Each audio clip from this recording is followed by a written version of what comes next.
I think definitely the number of games in the schedule. We only played 40 in college, so coming in here, we had the whole week off in college and just played on the weekends, so it's going to be a lot more grueling, and that's why I wanted to get in a lot better shape and ready for the season.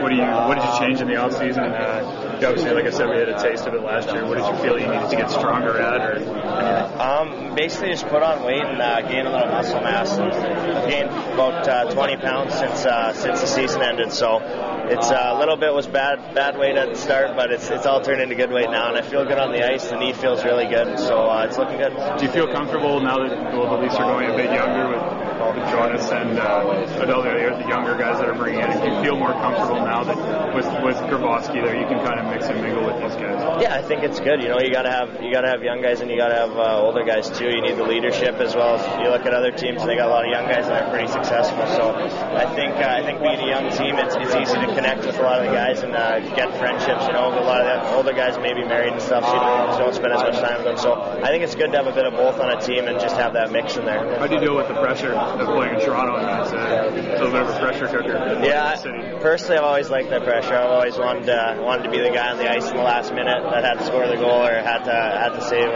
save a scoring chance. So I like it, and that's another reason I came here. It's a hockey market that you want to be in, and it's Hollywood of the hockey industry. So it's going to be great. Hey, I'm Mike. We met before. I'm with Leafs TV. How are you? Good. What we're going to do is I'm going to ask you 4 or 5 questions, and then I got a sheet of questions I'm going to ask you. A whole sheet, but they're easy questions. They're 2-word questions. Right. And we're going to compare your answers with the kid next door here. So we'll have some fun. Was it hard not to go? Was it hard to go to school and not turn pro in 2008? Yeah, it was a tough decision. You know, it came on pretty fast, and it's professional hockey. So I definitely, you know, it was intriguing to me to get out of there. But I had a lot of support from family and coaching staff, and I knew myself that I needed another year to develop more. So it turned out for the best. What's the key to being a good face-off man? Like, what is it? Is it just fast hands? Because I mean, a lot of guys come out of junior and they don't have the reputation of being a good face-off man. It's something that seems to develop when you're a pro. But how do you become a good face-off man in college, in your case, or in junior?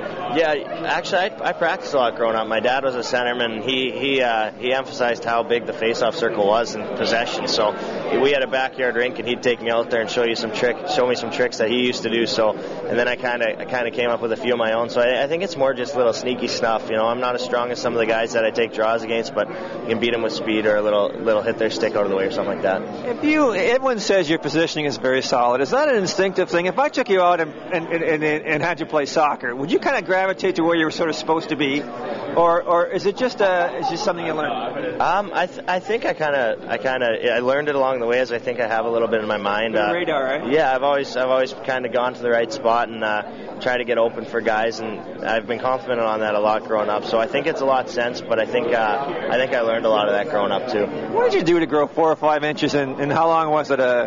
A year? A year, maybe. Yeah. I don't know what happened. I don't know. What did you, Captain Crunch? It wasn't Captain Crunch. It was complex carbohydrates, no doubt. Maybe my parents put something in my food that I didn't know, but I don't know what happened. It was I didn't grow in my body for a while, though. I was a pretty skinny guy, so it took about 2 years to kind of build a little muscle there, too. But it was nice to get that height. $1 million Weetabix.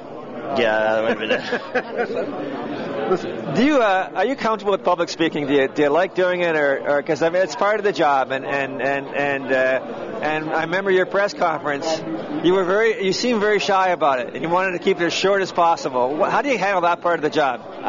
It's tough. You know, I'm getting used to it now. I was pretty nervous in that situation coming into Toronto and facing the media pretty early there, so I got pretty nervous. But you know, I like it.